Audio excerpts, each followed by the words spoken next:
अगर आपको हिस्ट्री अच्छी लगती है हिस्ट्री पढ़ डालो। अगर आपको इकोनॉमी अच्छी लगती है इकोनॉमी पढ़ डालो।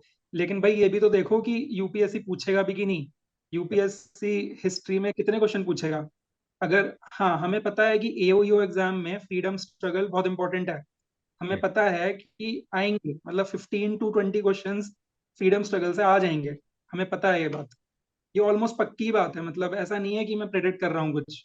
ये पता है मतलब जो एक्सपीरियंस्ड यूपीएससी कैंडिडेट है या फिर जैसे मैं हो गया। तो हम लोगों को पता है ये बात कि कौन से टॉपिक ज्यादा इंपॉर्टेंट है। वो फालतू की बातें हैं जो लोग कहते हैं ना प्रिडिक्ट नहीं कर सकते यूपीएससी को। एक्चुअली काफी हद तक कर सकते हैं मतलब जो एक्सपीरियंस लोग हैं वो कर सकते हैं मेरे हिसाब से तो मतलब this is my opinion. Frank opinion.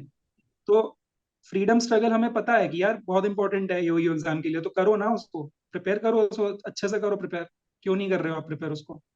And चाहे आपकी वो वीकनेस हो या स्ट्रेंथ हो इससे क्या फर्क पड़ता है। आपको बनना है ना एओईओ आपको बनना है ना एपीएफसी। तो करो मेहनत फिर। फ्रीडम स्ट्रगल पढ़ो अच्छे से। और फ्रीडम स्ट्रगल के जितने क्वेश्चन हो सकते हैं लगाओ। मैं ये नहीं कह रहा कि आप स्पेक्ट्रम पढ़ो। फ्रीडम स्ट्रगल के उठाओ। बुक्स बुक्स बुक्स मत उठाओ मॉक टेस्ट उठाओ फ्रीडम स्ट्रगल के। जितने क्वेश्चन हो सकते हैं फ्रीडम स्ट्रगल के लगाओ उसमें। फिर आप कह रहे हो कि अकाउंटिंग प्रिंसिपल्स। डेफिनेटली मैंने एनालाइज करे previous year questions accounting principles के 15 क्वेश्चन डेफिनेटली आ सकते हैं इस बार। आप चाहे स्क्रीनशॉट ले लो इस वीडियो का जो भी आप देख लेना। 10-15 क्वेश्चन तो अकाउंटिंग प्रिंसिपल्स के आने ही है पता ही है। तो आपका वो स्ट्रेंथ हो या ना हो मतलब इससे क्या फर्क पड़ता है। आपको तो पढ़ना है ना आपको तो एग्जाम निकालना है। तो करो account. Everybody, I welcome you all to our YouTube channel. So आज के सेशन में हम इंटरव्यू करने वाले हैं एक ऐसे कैंडिडेट का जो कि आज से कुछ साल पहले आप ही की तरह पढ़ाई कर रहे थे। बहुत मेहनत की उन्होंने एंड एग्जाम में उनका फाइनल सिलेक्शन हुआ है। तो वो एक बहुत ही सही आई मीन आपको गाइडेंस दे पाएंगे क्योंकि अभी का जो फेज है, एग्जाम 2 जुलाई को होना है। आप सबके दिमाग में बहुत सारे क्वेश्चंस होंगे प्रिपरेशन से लेके, राइट। सो अभी इस वीडियो में आपको बहुत सारी गाइडेंस दी जाएगी, बहुत सारे आपको सेशंस दिए जाएंगे। एंड आप इस पूरे वीडियो में एक ऐसे पर्सन के जर्नी से आपको अवेयर कराया जाएगा जो कि आज से कुछ साल पहले ना आप ही की तरह स्ट्रगल कर रहे थे। आप ही की तरह उन्होंने बहुत ज़्यादा मेहनत की है, राइट। तो बहुत कुछ सीखने को मिलेगा। तो सेशन हम स्टार्ट करते हैं आज का। हाय अंशुमन सर। सो आज के वीडियो में हमें आपसे बहुत कुछ जानने को है, बहुत कुछ जानना चाहेंगे हम आपसे, आपके आपके पूरी जर्नी के बारे में, राइट। तो सबसे पहले स्टार्ट करते हैं आपके आपके पर्सनल लाइफ से, आपके आपकी फैमिली, फिर एजुकेशनल बैकग्राउंड, देन आपकी प्रीवियस जॉब्स। तो प्लीज़ सर आप बताइए अपने बारे में। तो actually I am an engineer. मैंने इलेक्ट्रॉनिक्स एंड कम्युनिकेशन इंजीनियरिंग करी है दिल्ली कॉलेज ऑफ इंजीनियरिंग से। Okay sir. एंड 2014 में मैं पास आउट हो गया था। एंड उसके बाद मैंने काफ़ी सारे जॉब्स करे हैं। जैसे सैमसंग इलेक्ट्रॉनिक्स में मैं था। कोरिया में भी मैं 1 साल था। काफ़ी अच्छा एक्सपीरियंस था वो। उसके बाद मैंने सोचा कि कुछ सोशल वर्क करते हैं। तो फिर मैं टीच फॉर इंडिया में आ गया। अहमदाबाद में मैं बच्चों को पढ़ाने लग गया विलेजेस में जाके। तो वो काफ़ी अच्छा एक आई ओपनर था कि इंडिया को ज़रूरत है actually social work public service की काफ़ी ज़रूरत है इंडिया में। तो फिर मैंने सोचा उसके बाद कि अगर मुझे अपना इम्पैक्ट बढ़ाना है तो फिर मुझे शायद यूपीएससी की तरफ जाना चाहिए। तो फिर मैं 2018 के अराउंड समर ऑफ 2018 में मैंने अपनी यूपीएससी की जर्नी शुरू कर दी थी। एंड मैंने कोचिंग वोचिंग करी थी डेफिनेटली जैसा सब लोग करते हैं। मैं तो खैर दिल्ली में ही रहता था तो दिल्ली में तो बहुत अच्छे अच्छे कोचिंग सेंटर्स हैं ही। That's तो मुझे कोई ऐसी प्रॉब्लम ही नहीं थी। तो 2018 से मैं एकदम लग गया था पढ़ाई में। एंड यूपीएससी की जर्नी के साथ साथ मैंने अपनी मास्टर्स भी कर ली थी। मास्टर्स इन पब्लिक एडमिनिस्ट्रेशन मैंने करा था जामिया मिलिया इस्लामिया यूनिवर्सिटी से। वो भी दिल्ली में ही है। right. अच्छी यूनिवर्सिटी है वो। And recently I think NIRF की रैंकिंग में वो इंडिया की नंबर 2 यूनिवर्सिटी है। If I am not wrong एक बार आप चेक कर लेना। हाँ सर, टॉप 5 में रहता तो है, राइट। राइट। हाँ तो अच्छी यूनिवर्सिटी है। अच्छा एक्सपीरियंस था मेरा जामिया में काफ़ी। वहाँ पे काफ़ी कुछ सीखने को मिला। मेरे साथ के जो फ्रेंड्स थे वो भी यूपीएससी की तैयारी कर रहे थे। तो उनसे भी मोटिवेशन मिलती थी यूपीएससी सिविल सर्विसेज की तैयारी की। काफ़ी सारे मैंने अटेम्प्ट्स दिए यूपीएससी के। बहुत सारे फेलियर हुए। बहुत बार प्रीलिम्स में फेल हो गया।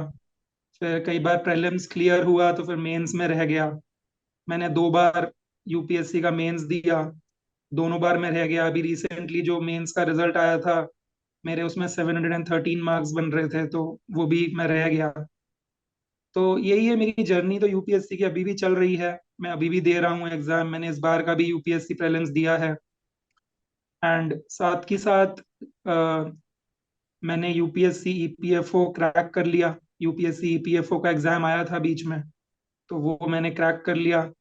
एंड तो ये रही है अभी टॉपसी टर्वी जर्नी रही है। काफी जॉब वॉब किए हैं, मास्टर्स करी है, पीएचडी भी मेरी चल रही है। तो काफी ठीक ठाक रहा है, आई वुड से। मतलब एक्सपीरियंस तो ठीक ही रहा है मेरा। तो सर आप थोड़ा सा मॉडेस्ट हो रहे हो, ये ठीक ठाक नहीं है, आपने काफ़ी कुछ अचीव किया है अभी तक, एंड जो आपकी जर्नी रही है तो ये बहुत ही ज़्यादा डाइवर्स है। बहुत सारे लोगों को ऐसे ये लाइफ जीने को नहीं मिलता, बट आपने जितनी चीज़ें अचीव करी हैं कॉर्पोरेट से वापस आके, हम लोगों से थोड़े अ, मतलब ऐसे फनी लैंग्वेज में बोल सकते हैं स्वदेश मोमेंट, बट आपने सही में उस पर वर्क किया, एंड वो स्ट्रगल आपका काफ़ी ज़्यादा रहा है। तो I mean I really hope कि इसके आगे आप ईपीओ से आप यूपीएससी में, ठीक है, आईएएस बन के और ज़्यादा सर्व कर पाएंगे। आपके पास रिस्पॉन्सिबिलिटीज वहाँ पे ज़्यादा रहेंगी। सो ओबियसली स्ट्रगल का फेज है, बट अभी तक आपने जितना कुछ किया है उससे हमें बहुत बहुत कुछ सीखने को मिलेगा ना। उसी डायरेक्शन में जब आप यूपीएससी के लिए स्टडी कर रहे हो तो उसमें ईपीएफओ का एग्जाम की एक नोटिफिकेशन आती है, और ये पता चलता है कि सिलेबस में काफ़ी कुछ ऐसा है जो यूपीएससी एज इन सीएसई में नहीं पूछा जाता, जैसे अकाउंट्स हो गया, ऑडिटिंग है, राइट। तो ये सिलेबस के इन सारे कंपोनेंट्स को देख के आपको मतलब ये मोटिवेशन कहाँ से मिली कि मुझे ईपीएफओ के लिए भी ट्राई करना चाहिए, बिकॉज ऑर्गेनाइजेशन डिफरेंट है, रिक्वायरमेंट्स डिफरेंट है। तो आपने कैसे इसको अपने अपने प्लान में फिट इन किया? ये बहुत अच्छा क्वेश्चन आपने पूछा अभिषेक। तो एक्चुअली मैं भी सोच रहा था कि मैं इस एग्जाम को दूं कि ना दूं, क्योंकि मैं तो यूपीएससी सिविल सर्विस एस्पिरेंट हूँ हमेशा से ही। राइट, मुझे तो आईएएस और आईएफएस ही मुझे दिखता है। मुझे आईएएस और आईएफएस के बियॉन्ड कुछ नहीं दिखता। आईएफएस मैं कह रहा हूँ, Indian foreign service. Right, right. और आईएएस इंडियन एडमिनिस्ट्रेटिव सर्विस। मुझे इसके बियॉन्ड कुछ नहीं दिखता एक्चुअली, मैं सच बात बता रहा हूँ। लेकिन मैंने अपने आप को बोला कि ईपीएफओ एक पब्लिक सर्विस ऑर्गेनाइजेशन है। यहाँ पर सोशल सिक्योरिटी की बात हो रही है। यहाँ पर भी हम वर्कर्स की, और जो गरीब वर्कर्स हैं जो स्विगी जोमाटो में काम करते हैं, उनको सोशल सिक्योरिटी, उनको pension benefits, provident fund benefits, insurance, इतनी इंपॉर्टेंट बातें हो रही हैं ईपीएफओ में। तो मुझे लगा कि यहाँ पर मैं definitely I can give back to society.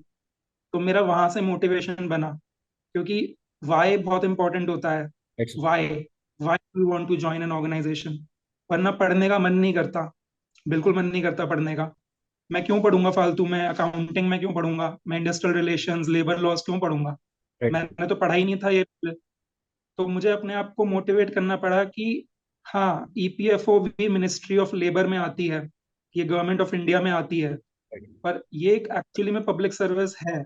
इसमें रह के भी आप काफी अपने एंड से हेल्प कर सकते हो, आप पब्लिक सर्विस कर सकते हो। आप एनफोर्समेंट ऑफिसर का जब आप रोल प्ले कर रहे हो, आप इंश्योर कर सकते हो कि एम्प्लॉयर अपने एम्प्लॉयज को कैसे ट्रीट कर रहा है। क्या वो उनको बेनिफिट्स दे रहा है, क्या वो उनको पेंशन दे रहा है, क्या वो उनको प्रोविडेंट फंड दे रहा है। और अगर नहीं दे रहा, तो आपका एज एनफोर्समेंट ऑफिसर आपका ये रोल है कि यू इंश्योर कि इंडिया में सब लोगों को सोशल सिक्योरिटी मिले। यही हमारी ऑर्गेनाइजेशन का मेन ऑब्जेक्टिव है, ईपीएफओ का। And I could connect with it, I could relate with it. And वहां से मेरी प्रिपरेशन जर्नी शुरू हुई। मैंने अपने आप को ऐसे मोटिवेट किया कि हाँ, मतलब मुझे ये करना है। और ये कोई सिविल सर्विसेज से ठीक है, ये पे लेवल 8 का है एओईओ, और सिविल सर्विसेज पे लेवल 10 का जॉब होता है। बट ये कोई जॉब नहीं है, ये एक पब्लिक सर्विस है। ये गवर्नमेंट ऑफ इंडिया की सेंट्रल सर्विस है, सेंट्रल गवर्नमेंट की सर्विस, जैसे आईआरएस और वो सब होती हैं। कुछ कुछ ये वैसा ही है। तो वहां से मोटिवेशन आया। एंड डेफिनेटली आपने जैसे बोला कि accounting, labour laws, industrial relations, ये सब तो हम नहीं पढ़ते राइट। यूपीएससी सिविल सर्विसेज में। तो डेफिनेटली मुझे काफी दिक्कत हुई थी, क्योंकि मेरे टाइम में तब 2020 में जब उसका नोटिफिकेशन आया था, तब इसके बारे में अवेयरनेस नहीं थी। आज तो एओईओ एग्जाम बहुत पॉपुलर है। राइट, आज तो मतलब बच्चे बच्चे को पता है कि यूपीएससी एओईओ एग्जाम ले रहा है। पहले तो एओईओ का पता भी नहीं था कि होता क्या है एओईओ, जब मैं कर रहा था 2020 में। तो मैंने अलग अलग ना यूट्यूब लेक्चर्स मैंने सर्च मारे यूट्यूब पे। और मुझे काफी सारे ना, लकीली मुझे काफी सारे यूट्यूब लेक्चर्स फ्री में मिल गए। एंड मुझे अकाउंटिंग के मिल गए, मुझे सोशल सिक्योरिटी के मिल गए, लेबर लॉज के मिल गए। तो जो जो टॉपिक था ना यूपीएससी ईपीएफओ में, ऑलरेडी उसकी रेडी रिसोर्स मुझे यूट्यूब लेक्चर्स पे मिल गई। मैंने सर्च मारा और मैंने मेहनत करी सर्च मारने में, अंदर अंदर देखा यूट्यूब में, एंड मुझे ना प्रॉपर लेक्चर्स सारे के सारे मिल गए। और मैंने उन यूट्यूब लेक्चर्स को ढंग से फॉलो किया। मैंने महीनों महीनों उन यूट्यूब लेक्चर्स को पढ़ा। महीनों महीनों मैंने उनको दो दो बार देखा। मैंने लर्न किया। मैंने अकाउंटिंग प्रिंसिपल सारे लर्न कर लिए। यूट्यूब लेक्चर था, एक अभी का था, किसी का था, तो मैंने सब कुछ मैंने लर्न कर डाला। एंड साथ ही साथ मैंने खूब सारे मॉक टेस्ट भी लगा डाले। जितने भी मॉक टेस्ट अवेलेबल थे ईपीएफओ के, उस टाइम तो कम थे। इसमें बहुत कम अब थे। तो आप देख रहे हो, पता नहीं, लोग, सभी लोग ईपीएफओ के मॉक टेस्ट दे रहे हैं। राइट उस सर। टाइम तो बहुत ही कम थे। तो जितने मुझे मॉक टेस्ट उस टाइम दिख रहे थे, मैंने सारे लगा डाले मॉक टेस्ट। और धीरे धीरे मैंने अपना स्कोर इम्प्रूव किया। पहले तो मेरे आउट ऑफ 300 होता है ये एग्जाम। तो पहले तो मेरे 200 तो नहीं आ रहे थे, 170 आ रहे थे मेरे। 170 180 कुछ आ रहे थे। तो मैंने पूरा, मुझे कुछ 5-6 महीने मिल गए थे। मैंने 5-6 महीने खूब सारे मॉक्स लगाए, और धीरे धीरे करके मैं अपना स्कोर 210 220 तक ले आया। एंड जब एग्जाम होने वाला था, उससे पहले जो मैंने मॉक्स दिए थे, उसमें मेरे 220 के अराउंड बन रहे थे आउट ऑफ 300 मॉक्स में। तो ये है, मैंने आपको बता दिया कि यूट्यूब लेक्चर्स ने मुझे हेल्प किया है। जो फ्री के यूट्यूब लेक्चर्स ऑलरेडी कई इनिशिएटिव्स चल रहे हैं यूट्यूब पे, accounting, labour laws, industrial relations. तो यूट्यूब ने मुझे बहुत हेल्प किया है। ये मैं क्लियरली आपको बता रहा हूँ। Right sir. एकदम फ्री के यूट्यूब लेक्चर थे, उन्होंने बहुत हेल्प करी है। Right sir. सर आपने जो बात बोली सोशल सोशल सेक्टर की, और उसमें जो ईपीएफओ का कंट्रीब्यूशन है, तो हमारी ऑडियंस मोस्टली रेगुलेटरी बॉडीज़ की है, आरबीआई से भी। इसमें सिलेबस में सोशल इश्यूज होता है, तो बच्चों को थोड़ा बहुत है पता है इसके बारे में। बट आपके बारे में आपने जो भी बातें बोली हैं कि कैसे, खासकर कोविड के बाद अगर आप ऐसे देखो तो जो सबसे ज़्यादा वनरेबल थे, वो ऐसे लोग थे जो कि अनऑर्गेनाइज्ड सेक्टर से आते हैं। और ये कोई कोइंसिडेंस नहीं है कि पीएम स्वनिधि स्कीम, या फिर किसान मानधन योजना, श्रम योगी मानधन योजना, तो ऐसे बहुत सारे स्कीम्स लाए गए जो कि ऐसे लाइक ऐसे लोगों को एड्रेस करे जो कि अनऑर्गेनाइज्ड सेक्टर से आ रहे हैं। तो इसमें बहुत ज़्यादा रोल है इसका, और आप लोग भी, आपकी ऑर्गेनाइजेशन भी जो रोल प्ले कर रही है वो बहुत ही सिग्निफिकेंट है। नाउ वहीं से आगे आगे बढ़ते हुए, तो जो हमारे बच्चे हैं रेगुलेटरी बॉडीज़ के, उनको सोशल इशूज, इकोनॉमिक इशूज, ये सब का आइडिया होता है, ये रीड भी कर रहे हैं वो। बट कई सारे ऐसे टॉपिक्स हैं जैसे कि पॉलिटी हो गई, उसके बाद हिस्ट्री है। तो आपका उनके लिए क्या सजेशन है? क्योंकि जब भी कोई सिलेबस को देख के डिसाइड करने के फेज में होता है कि मुझे ये एग्जाम के लिए अप्लाई करना है या फिर नहीं, तो उस समय कुछ डाउट्स आते हैं, खासकर पॉलिटी को लेके, हिस्ट्री को लेके, क्योंकि इसका कोई लिंकेज है नहीं। पॉलिटी का फिर भी थोड़ा बहुत है, हिस्ट्री का तो बिल्कुल नहीं है रेगुलेटरी बॉडीज के इससे एग्जाम से। तो आप उनको क्या देंगे सजेशन? आई मीन, वो क्या करे सो दैट ये डर उनके दिमाग से खत्म हो जाए। तो बेसिकली आपने अच्छा क्वेश्चन पूछा है ये। क्योंकि मोस्टली अगर अकाउंटिंग प्रिंसिपल्स, लेबर लॉज हम उनको हटा दें, तो बाकी जो काफी मेजर चंक इस एग्जाम में है, वो जनरल स्टडीज है, जो आप बोल रहे हो। Polity, history, economy, current affairs, ये सब जनरल स्टडीज के अंडर में आता है। तो यस, अगर आप यूपीएससी एस्पिरेंट हो, तो यहाँ पे आपको एक एज है। तो आपको डर नहीं होगा, ये आपके लिए स्ट्रेंथ होगी ये। मतलब एक यूपीएससी एस्पिरेंट तो खुश हो जाएगा कि भाई, जो मैंने मेहनत करी है पहले, वो मुझे अब रंग लाएगी मेरी मेहनत। Right sir. तो यूपीएससी एस्पिरेंट बढ़िया बढ़िया न्यूज़ है ये, कि यूपीएससी, ईपीएफओ ये सब पूछता है। और एपीएफसी के एग्जाम में तो ये सब बहुत ज्यादा पूछा जाता है actually. Polity and governance, economy, social issues, जो भी हम पढ़ते हैं यूपीएससी सिविल सर्विसेज के लिए, एपीएफसी के एग्जाम में तो सब कुछ पूछता है वही। तो ये सिविल सर्वेंट जो बनना चाहते हैं, जो यूपीएससी सीएससी की तैयारी कर रहे हैं, उनके लिए तो गुड न्यूज़ है ये। लेकिन अब उनका क्या, जो आरबीआई या नाबार्ड या एसएससी, या जो उस लेवल के एग्जाम्स की तैयारी कर रहे हैं, अब उनका क्या मतलब, जो पॉलिटी नहीं पढ़ते, जो गवर्नेंस नहीं पढ़ते, जो इकोनॉमी शायद उतनी नहीं पढ़ते। तो मैं तो ये सजेस्ट करूंगा कि आप लोग अब लक्ष्मीकांत और ये सब तो मत उठाओ, क्योंकि लक्ष्मीकांत तो बड़ी बल्कि बुक है पॉलिटी के लिए। Right sir. और स्पेक्ट्रम बहुत बल्कि बुक है मॉडर्न हिस्ट्री के लिए। तो वो सब उठाना तो अब ठीक नहीं है। क्योंकि ये एग्जाम जब नोटिफिकेशन आया था, तभी आई थिंक 2-3 महीने ही रह गए थे। तो तब आप लक्ष्मीकांत होना पढ़ोगे, या फिर तब आप स्पेक्ट्रम थोड़ी पढ़ोगे। तो आई थिंक जो भी आप कोचिंग सेंटर्स आप ज्वाइन कर रहे हो, या जो भी प्लेटफॉर्म आप ज्वाइन कर रहे हो, वो आपको ना मोस्ट इम्पॉर्टेंट टॉपिक्स बताए। मोस्ट इम्पॉर्टेंट टॉपिक्स पॉलिटी में क्या रहते हैं, मोस्ट इंपॉर्टेंट टॉपिक्स हिस्ट्री में क्या रहते हैं, इकोनॉमी में क्या पूछ सकता है यूपीएससी, थोड़े पास्ट ट्रेंड्स एनालाइज करें हम लोग ईपीएफओ एग्जाम के, एंड उससे हम एक जजमेंट कॉल ले लें। ऑल्दो यूपीएससी को प्रेडिक्ट करना बहुत मुश्किल है, बहुत मुश्किल हमने है। देखा यूपीएससी का रिसेंट पेपर तो बड़ा अनप्रिडिक्टेबल आया है, लेकिन हम थोड़ी कोशिश कर सकते हैं प्रेडिक्ट करने की कि भाई किस तरह से यूपीएससी पूछता है अपने ईपीएफओ एग्जाम में, पॉलिटी के कौन से क्वेश्चंस पूछता है, गवर्नेंस के क्या कोई स्पेसिफिक टॉपिक्स हैं क्या, या डेवलपमेंट और ग्लोबलाइजेशन जो उसने सिलेबस में लिखा हुआ है, क्या कुछ स्पेसिफिक टॉपिक्स तो ज्यादा पूछता है क्या यूपीएससी। तो हमें ये चीजें देखनी चाहिए, जो भी कोचिंग इंस्टीट्यूट्स हैं या जो भी यूट्यूबर्स हैं उनको थोड़ा और डीप जाना चाहिए, एनालिसिस करनी चाहिए प्रीवियस ईयर क्वेश्चंस की, और स्टूडेंट्स को बताना चाहिए कि सबसे इंपॉर्टेंट टॉपिक्स कौन से हैं, क्योंकि लास्ट 60 डेज में आप बल्कि बुक्स नहीं उठा सकते। लक्ष्मीकांत और स्पेक्ट्रम और इकोनॉमिक सर्वे थोड़ी ना पढ़ सकते हो आप, इकोनॉमिक सर्वे तो आप पढ़ ही नहीं सकते ना लास्ट 30-40 डेज में। तो इकोनॉमी में क्या इंपॉर्टेंट टॉपिक्स हैं जो यूपीएससी ईपीएफओ पूछता है, सब टॉपिक्स क्या हैं, आपको इकोनॉमी के अंदर कौन कौन से टॉपिक्स पे ज्यादा फोकस करना चाहिए, क्या आपको आरबीआई रिलेटेड, आपको क्या फिस्कल पॉलिसी, मॉनेटरी पॉलिसी, आपको थोड़ा सा ये पढ़ना चाहिए, आपको reverse repo rate, SLR, CRR के आपको ये वाले की टर्म्स पता होने चाहिए। गवर्नमेंट की कौन सी स्कीम्स हैं जो यूपीएससी बार बार पूछता है ईपीएफओ एग्जाम में, अटल पेंशन योजना तो उसका फेवरेट है, ये राइट। हमारे एस्पिरेंट्स को पता होना चाहिए कि अटल पेंशन योजना तो हमेशा पूछता है यूपीएससी, है ना। तो इस तरह से कुछ कुछ इम्पोर्टेंट टॉपिक्स हैं जो यूपीएस एस्पिरेंट्स को, ये इम्पोर्टेंट टॉपिक्स बताना रिस्पॉन्सिबिलिटी है यूट्यूबर्स की, कोचिंग इंस्टीट्यूट्स की और हम सबकी। तो ये मैं कहूंगा इसके लिए। Right sir. और सर इसी से मतलब रिलेटेड क्वेश्चन कि जो यूपीएससी बैकग्राउंड के हैं, जो कि आपने बताया कि बहुत कुछ ओवरलैप करता है, नो डाउट। बट सर ये फिर सबके लिए है, जितने भी यूपीएससी बैकग्राउंड के स्टूडेंट्स जो यहाँ ईपीएफ के लिए अप्लाई कर रहे हैं ना, उन सबकी स्ट्रेंथ सिमिलर होगी। अब वहाँ पे थोड़ा सा मतलब स्टैंड आउट करने के लिए बहुत ज़रूरी है कि ऐसे टॉपिक जैसे कि अकाउंट्स हो गए, स्टैट्स है, तो यहाँ पे उन्हें थोड़ा एक्सेल करना पड़ेगा सो दैट उनके मार्क्स बाकियों से ज़्यादा हो, बाकी उन सारे सारे कैंडिडेट से जो कि यूपीएससी बैकग्राउंड से आ रहे हैं, राइट। ये चीज़ छोड़ के जो मैंने अभी तक ऑब्जर्व किया है कि बहुत सारे लोग हैं जी जो जी। स्टैट्स छोड़ रहे हैं, ये सोच के कि ये नया सब्जेक्ट है, इसको मैं अगर अभी स्टार्ट कर रहा हूँ तो पता नहीं मेरे से खत्म हो पाएगा नहीं हो पाएगा। अगर मैंने थोड़ा रीड भी कर लिया तो क्वेश्चन वहां पे अटेम्प्ट कर रहा हूँ तो उसमें मेरी एक्यूरेसी क्या रहेगी।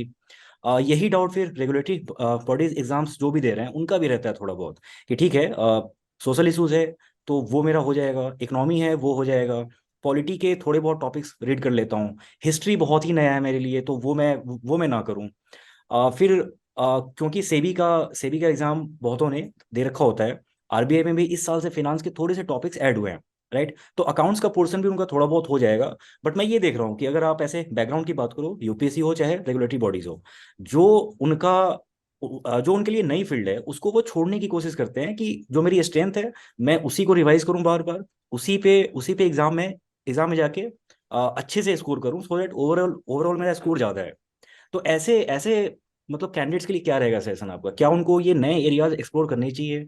आपने बोला कि जो इंपॉर्टेंट टॉपिक्स है वो यूट्यूब पे हो सकता है किसी ने डाला हो, राइट, तो ये सब करने के लिए मतलब इसका इसका सही तरीका क्या होगा, क्योंकि टाइम है नहीं उतना, तो जो रिमेनिंग डेज हैं अराउंड 3 वीक्स हैं, इसमें उन्हें क्या करना चाहिए, किस तरह से वो अपने ये सारे प्रोसेस को फास्ट ट्रैक कर सकते हैं? ये आपने अच्छा क्वेश्चन पूछा है, काफी यूजफुल है।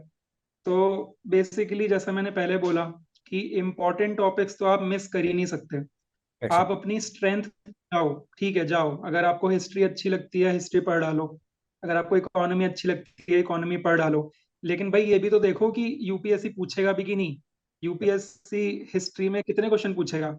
अगर हाँ, हमें पता है कि एओयू एग्जाम में फ्रीडम स्ट्रगल बहुत इंपॉर्टेंट है, हमें पता है कि आएंगे मतलब 15 to 20 क्वेश्चंस फ्रीडम स्ट्रगल से आ जाएंगे, हमें पता है ये बात, ये ऑलमोस्ट पक्की बात है, मतलब ऐसा नहीं है कि मैं प्रेडिक्ट कर रहा हूँ कुछ, ये पता है। मतलब जो एक्सपीरियंस्ड यूपीएससी कैंडिडेट है या फिर जैसे मैं हो गया, तो हम लोगों को पता है ये बात कि कौन से टॉपिक ज्यादा इंपॉर्टेंट है। वो फालतू की बातें हैं जो लोग कहते हैं ना प्रिडिक्ट नहीं कर सकते यूपीएससी को, एक्चुअली काफी हद तक कर सकते हैं, मतलब जो एक्सपीरियंस लोग हैं वो कर सकते हैं मेरे हिसाब से, तो मतलब this is my opinion, Frank opinion.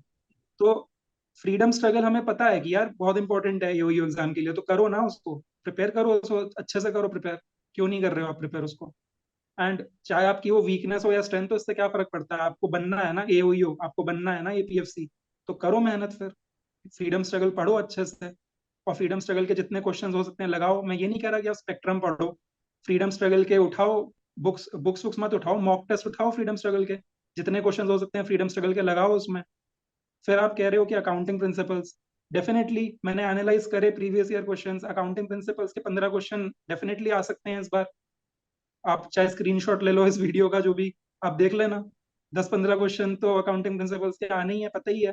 तो आपका वो स्ट्रेंथ हो या ना हो, मतलब इससे क्या फर्क पड़ता है? आपको तो पढ़ना है ना, आपको तो एग्जाम निकालना है, तो करो अकाउंटिंग प्रिंसिपल्स। अकाउंटिंग प्रिंसिपल्स के तो काफी यूट्यूब लेक्चर्स फ्री में पड़े हुए हैं, देख डालो उन सबको। और ज्यादा तो इतना है भी नहीं, अकाउंटिंग मतलब बेसिक टर्म्स होते हैं, लेजर क्या होता है, जर्नल क्या होता है, बेसिक बेसिक सी अकाउंट्स की चीजें होती हैं। अकाउंटिंग कॉन्सेप्ट्स होते हैं, मैचिंग क्या होता है, कंसिस्टेंसी क्या होता है, रेवेन्यू रिकग्निशन क्या होता है, वो इतनी इनकम बेसिक चीजें होती हैं, वो खुद पढ़ ही सकते हो ना आप लोग। लेक्चर्स आप लोग देख के पढ़ ही सकते हो, थोड़े से मॉक टेस्ट लगा लो, इसमें कोई रॉकेट साइंस तो है नहीं। और आपके जस्ट बेसिक ये रेवेन्यू रिकग्निशन और कंसिस्टेंसी, मटीरियलिटी, ये एकदम बेसिक बेसिक से कॉन्सेप्ट्स आप पढ़ के अगर आप इतना बड़ा एग्जाम निकाल रहे हो, आई थिंक ये तो बहुत अच्छी अपॉर्चुनिटी है कि अकाउंटिंग आपको मिल रहा है, आप बहुत जल्दी से कवर कर सकते हो अकाउंटिंग, ये बेसिक चीजें पढ़ के। तो 15 15 क्वेश्चन तो आपके ऐसे ही हो गए अकाउंटिंग प्रिंसिपल्स के। बाकी हमें पता है कि एओयू एग्जाम में इंडस्ट्रियल रिलेशन से आएंगे, डेफिनेटली आएंगे। 10, आप इसको रिकॉर्ड कर लो वीडियो को, मैं बोल रहा हूँ 10 क्वेश्चन आपको दिखेंगे इंडस्ट्रियल रिलेशन के। तो 10 क्वेश्चन अगर आपको इंडस्ट्रियल रिलेशंस के दिख रहे हैं, तो उसको करो ना प्रिपेयर अच्छे से। उसकी इंडस्ट्रियल रिलेशंस की थ्योरी पूछता है यूपीएससी, रॉबर्ट हॉक्सी के बारे में पूछता है वो, उसको करो थोड़ा प्रिपेयर रॉबर्ट हॉक्सी को। और इंडस्ट्रियल रिलेशंस में वो पूछता है कि कॉन्स्टिट्यूशनल प्रोविजंस कौन कौन से हैं, आर्टिकल 39 है, आर्टिकल 43A है। आर्टिकल 43A क्या कहता है? Participation of workers in management. उसको थोड़ा और पढ़ लो क्या है वो आर्टिकल 43A।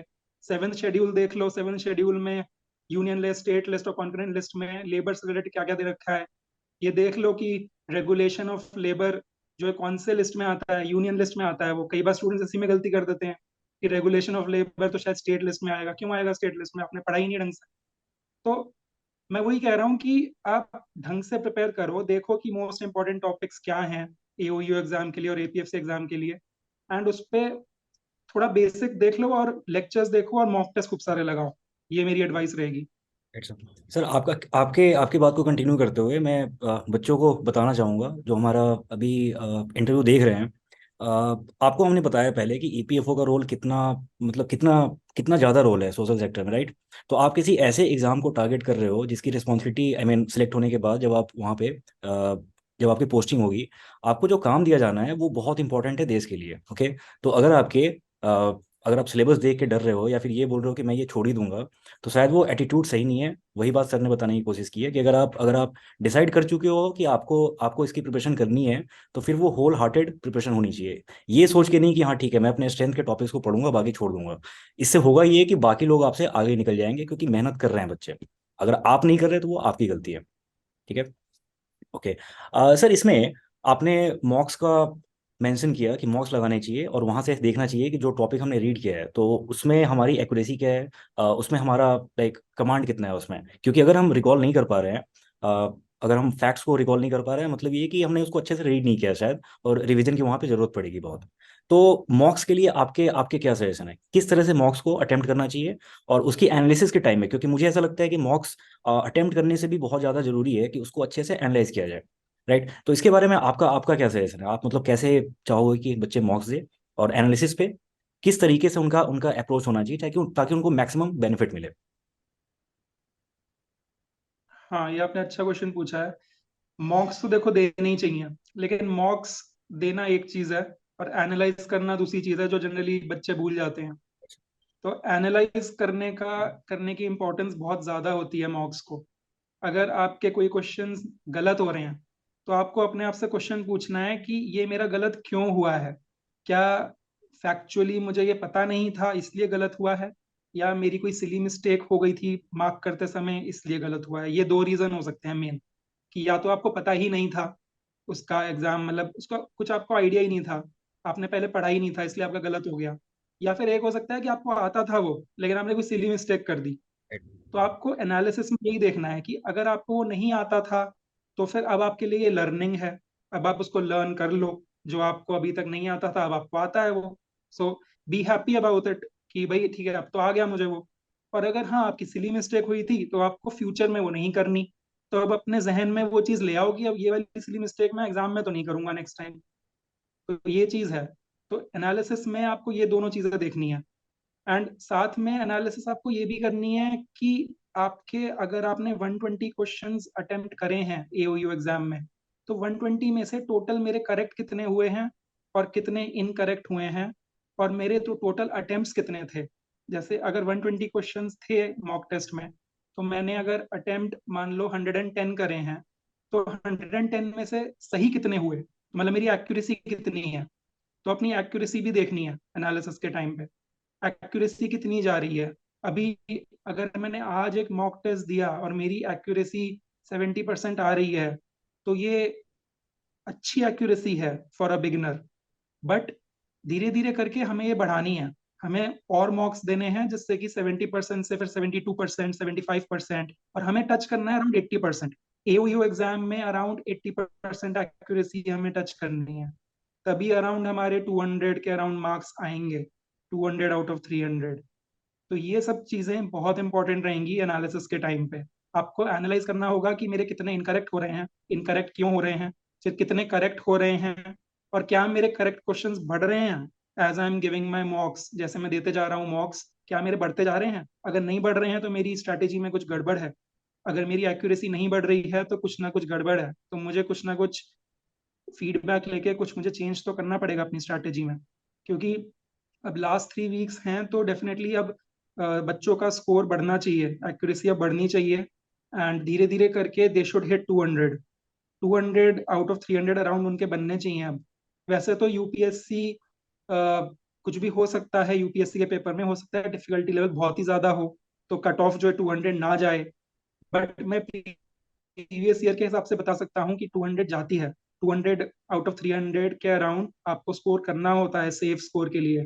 कट ऑफ तो चलो ठीक है 185 190 तक जाती है, बट सेफ स्कोर अगर आपको अच्छी रन चाहिए तो आपको 200 के ऊपर लाने होते हैं आउट ऑफ 300। तो ये सब चीजें देखकर आपको एनालाइज करना होता है मॉक टेस्ट को, इसलिए एनालिसिस आई थिंक ज्यादा इंपॉर्टेंट होती है। Just giving mock test is not important, analysis is more important. मैं तो ओके। ये कहूंगा। Okay sir. अ, तो हमारा हमारे हमारे साइड से आपके लिए सजेशन ये है कि आप मॉक्स देना स्टार्ट करो और उसको अच्छे से एनालाइज करो, सिर्फ दे के छोड़ना मत। ये कि हाँ मैंने क्वेश्चन अटेम्प्ट कर लिए, मुझे पता चल गया कि मैंने ये क्वेश्चन गलत किया है, यहाँ पे बात खत्म नहीं होती। इनफैक्ट यहाँ से सब कुछ स्टार्ट करना है आपको। अच्छे से एनालाइज करो, देखो कि किस टॉपिक के क्वेश्चन आप गलत कर रहे हो। जैसा सर ने बताया कि प्रॉपर एनालिसिस बहुत जरूरी है, वरना जितना टाइम आपने मॉक अटेम्प्ट करने में लगाया है वो फिर वेस्ट हो जाएगा, उसका कोई फायदा नहीं होगा। राइट। तो बहुत अच्छे से एनालाइज करना। सर इसमें एक क्वेश्चन जो मुझे एक्चुअली में शुरू में पूछना था, बट जानबूझ के मैं लास्ट में पूछ रहा हूँ, वो ये कि जब जब इसका फॉर्म आया है, बहुतों को अब जाके पता चला है कि ये भी कोई पोस्ट होती है। यूपीएससी बैकग्राउंड के होंगे या फिर जिन लोगों ने लास्ट टाइम अटेम्प्ट किया होगा तो उनको पता होगा। लेकिन जो हमारी ऑडियंस है यहाँ पे मैक्सिमम, तो वो रेगुलेटरी बॉडीज की हैं ना, उनको अब इस साल पता चला है कि ये ऑर्गेनाइजेशन क्या है। आई मीन गवर्नमेंट स्कीम्स वो रीड करते हैं तो वहाँ पे ऑर्गेनाइजेशन का नाम रहता है, बट थोड़ा सा डीप में जाके कि एपीएफसी पोस्ट है, इसका काम क्या होगा। ओके। तो सर ये थोड़ा सा आप मुझे बताना कि इस एग्जाम के, मतलब अभी ठीक है इस बार के एग्जाम साइकिल में टाइम बहुत कम रह गया है, बट अगर ये फॉर्म नेक्स्ट ईयर आता है, तो किसी को ये सोच के अपनी अपनी जर्नी स्टार्ट करनी हो, प्रिपरेशन स्टार्ट करना हो कि मेरे पास टाइम है अराउंड 6 7 मंथ्स टाइम है अगर मेरे पास, तो किस टाइप की बुक्स मुझे रीड करनी चाहिए, रेफर करनी चाहिए। और कुछ बच्चों के ये भी डाउट थे कि ये जो रोल है एपीएफसी पोस्ट का, ईओ का, ओके, तो इसका स्कोप कितना है, कुछ और चीजें हैं। लाइक मोटिवेशन के बहुत सारे टाइप्स होते हैं, उसमें कुछ सैलरी का भी पार्ट है, बहुत सारे लोगों ने ये भी बोला है कि सैलरी कितनी होती है। तो सर ये कुछ कुछ छोटी मोटी बातें जो होती हैं पोस्ट से रिलेटेड, सो दैट बच्चों को आइडिया लगे हम्म। कि आप जहाँ पे जा रहे हो ये एक बहुत बड़ा फैक्टर है बहुत लोगों के लिए। तो इस पे भी थोड़ा सा हम देखेंगे, डिस्कस करेंगे। एंड इसके आगे की जर्नी, मतलब अगर एग्जाम नेक्स्ट ईयर होना है, तो मेरे पास अगर बहुत टाइम है तो मैं किस टाइप की बुक्स रेफर करूँ। जैसा आपने बताया शुरू में कि अभी लक्ष्मीकांत पढ़ने का टाइम नहीं है, बिल्कुल स्पेक्ट्रम पढ़ने का टाइम नहीं है। तो अगर टाइम हो, गिवन कि मेरे पास टाइम है, मुझे नेक्स्ट ईयर ही करना है अटेम्प्ट अच्छे से, तो फिर किस टाइप के सोर्सेज होने चाहिए हमारे। तो सर ये कुछ बातों पे आप थोड़ा सा हमें बताएं इसके बारे में। बेसिकली अभिषेक, ये जो एग्ज़ाम है ना, ये हर साल तो नहीं होता है। तो मैं सजेस्ट नहीं करूंगा एस्पिरेंट्स को कि वो अभी से लग जाएं अच्छा। ईपीएफओ की तैयारी में नेक्स्ट के लिए। नेक्स्ट ईयर तो ये नहीं होगा, ये तो मैं श्योर हूँ। नेक्स्ट ईयर ये एग्ज़ाम नहीं है। और 2025 में भी श्योरिटी है नहीं एक्चुअली में। मतलब फ्रैंकली मैं आपको बता रहा हूँ, 2025 में भी कोई श्योरिटी नहीं है इस एग्ज़ाम की। 2026 में हो सकता है कोई वैकेंसीज निकल आए और एओईओ का एग्ज़ाम हो जाए। एपीएफसी का एग्ज़ाम तो 2026 में भी नहीं होगा। एओईओ का एग्ज़ाम हो सकता है कि 2026 में हो जाए, बट वो भी श्योरिटी नहीं है। तो मैं ये नहीं कहूंगा एस्पिरेंट्स को कि आप लोग लग जाओ और अभी से तैयारी करने लग जाओ ईपीएफओ की। ये तो आपका बिल्कुल ही वेस्ट है। तैयारी नहीं करनी, एपीएफसी और एओईओ की तैयारी नहीं करनी है आपको। मतलब नहीं करनी, बिल्कुल भी नहीं करनी तैयारी। आप जो तैयारी रेगुलर वाले एग्जाम्स की कर रहे हो, यूपीएससी सिविल सर्विसेज एग्जाम की आप तैयारी कर रहे हो, एसएससी की कर रहे हो, नाबार्ड की कर रहे हो, वही करो। वही तैयारी करो सेबी, क्योंकि हर साल होता है वो एग्जाम। उनकी तैयारी करो। ईपीएफओ की तैयारी अलग से नहीं करनी, ये आप अच्छे से जान लो। ईपीएफओ ऐसा एग्जाम नहीं है कि वो हर साल हो रहा है, कंसिस्टेंटली हो रहा है। आप उसमें अपनी लगन, अपनी मेहनत मत दो, क्योंकि वो हर साल नहीं हो रहा। जब नोटिफिकेशन आती है तब हमें पता चलता है अच्छा हो रहा है। 2-3 महीने का टाइम यूपीएससी देता है, आपको उसी में लगना है। उन्हीं 2-3 महीने में लगना है उन टॉपिक्स के लिए जिनमें आप वीक हो। वो जो टॉपिक्स हैं और वो हो जाते हैं। वो जो टॉपिक्स हैं, जो ईपीएफओ के टॉपिक्स हैं अलग से, अकाउंटिंग वाले, लेबर लॉज वाले, वो एक्चुअली में हो जाते हैं उन 2-3 महीने में। तो जब नोटिफिकेशन आएगा आपको तभी करना है एओईओ के लिए और एपीएफसी के लिए तैयारी। आपको अलग से तैयारी नहीं करनी। कभी भी आप इस चक्कर में मत पड़ जाना कि मुझे एओईओ बढ़िया लगता है, मुझे एपीएफसी तो बहुत बढ़िया लगता है, मैं तो उसकी तैयारी करूंगा, मैं तो उसकी तैयारी करूंगी। आप उसमें मत पड़ जाना। वो सब उन झमेलों में मत पड़ो। जो रेगुलर एग्जाम है जो हर साल होता है उसकी तैयारी करो। एओईओ और एपीएफसी का कुछ पता नहीं है, कोई वैकेंसीज का पता नहीं है। ये वाली तो गोल्डन चांस है, ये वाली गोल्डन अपॉर्चुनिटी है कि आपके 500+ वैकेंसीज हैं। पता नहीं कैसे इतनी वैकेंसी निकल गई हैं। ये तो गोल्डन है। मतलब ऐसा होता नहीं है, किसी ऑर्गेनाइजेशन में ऐसा नहीं होता है कि इतनी वैकेंसीज निकल जाएं। Right sir. ठीक है, ये आपको भी सही होगा। Right sir. तो ये चीज़ है। तो मैं तो एस्पिरेंट्स को यही बोलूंगा कि ज़्यादा ऐसे स्ट्रेस मत लो। एंड जब ये बाद में कभी आएगा नोटिफिकेशन तब देखेंगे। अभी से क्यों इतना आप स्ट्रेस ले रहे हो, मेंटल हेल्थ अपनी खराब कर रहे हो कि भाई मैं तो ईपीएफओ का पढ़ूंगा? क्यों पढ़ूंगा ईपीएफओ का? आता ही नहीं है रेगुलरली, तो होता ही नहीं है एग्जाम। राइट बस सर। अभी आपको देना है 3 महीने, मेहनत करो, अगर निकल जाए तो बढ़िया है। नहीं निकलेगा तो कुछ नहीं, कोई और सा एग्जाम निकालेंगे। एसएससी निकालेंगे, यूपीएससी निकालेंगे, कुछ और निकालेंगे, आरबीआई से भी इतने सारे हैं जो रेगुलरली होते हैं एग्जाम। रेगुलरली जो होते हैं उन एग्जाम्स की तैयारी करनी है हमें। हम इन एग्जाम्स की तैयारी नहीं कर सकते जो कभी कभी होते हैं। Right sir. वैसे अच्छा है, एओईओ अच्छा है। आपने पूछा कि एओईओ की प्रोफाइल क्या होती है, एपीएफसी की प्रोफाइल क्या होती है। तो अच्छा है, डिसेंट है। एओईओ पे लेवल 8 का ऑफिसर होता है, वो एक्चुअली ऑफिसर है।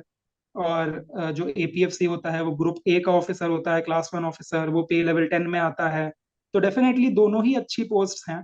एंड आप 2-3 साल आप एज अकाउंट ऑफिसर काम करते हो, फिर आपको अपॉर्चुनिटी मिलती है एनफोर्समेंट करने की।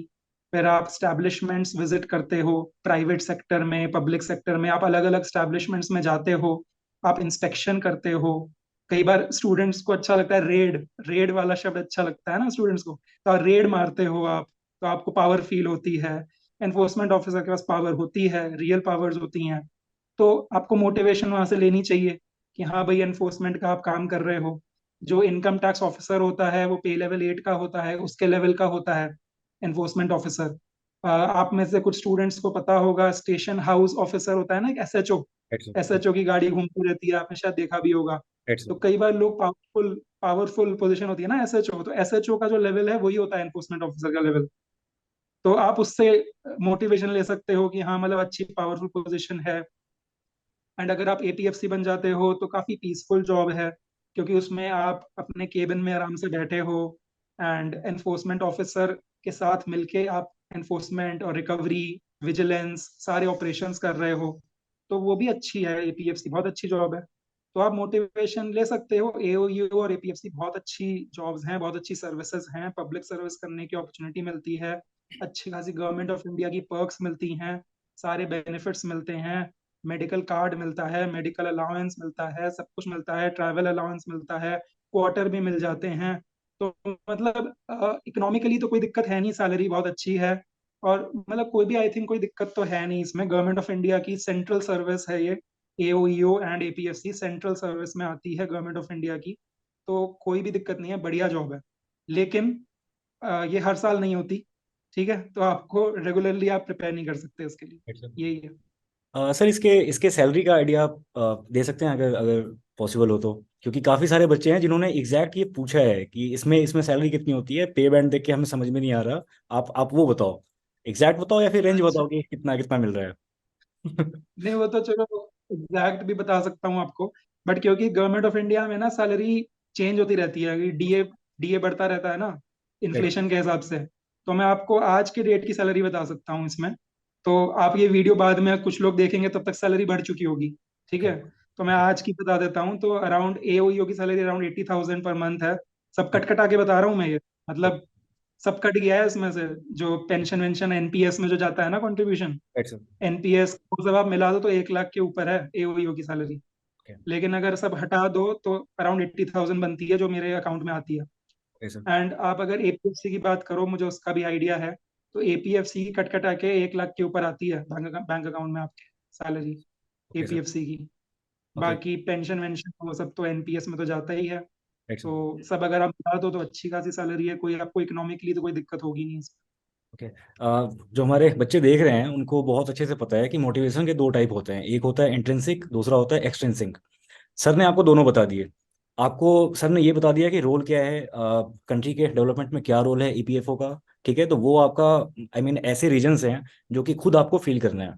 जिन बच्चों को थोड़ी बाहरी चीजें सुन के उसके बाद फिर लगता है कि ठीक है एग्जाम का क्या स्कोप है, इसमें इसमें किस पोस्ट पे जा सकते हैं, तो उनके लिए भी सर ने सैलरी बता दी। और जितने टाइप के अलाउंसेस मिलते हैं, सर ने बताया कि अगर महंगाई बढ़ेगी, इन्फ्लेशन बढ़ेगी, तो आपका डीए भी इसमें फिर बढ़ेगा, राइट। तो मतलब ये कि ठीक है, फिनेंशियल सिक्योरिटी भी बहुत बड़ा रीजन होता है। तो उसके हिसाब से भी देखो तो आपके पास बहुत अच्छी अपॉर्चुनिटी है। ये एग्जाम अगर आप क्लियर करते हो तो आप मतलब फिनेंशियली सिक्योर हो जाओगे। और उसके बाद आपको कंट्री के लिए बहुत कुछ करने को मिलेगा।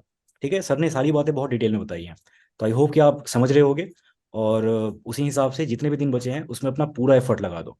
तो सर थैंक्स यहाँ पे आने के लिए और हमारे लिए टाइम निकालने के लिए। आपने बहुत कुछ बताया हमें, राइट फ्रॉम योर बैकग्राउंड। आपने जो पूरा अपना खुद का अपना ट्रांजिशन पूरा एक्सप्लेन किया है यहाँ पे आके, तो उसके लिए बहुत बहुत थैंक्स आपको।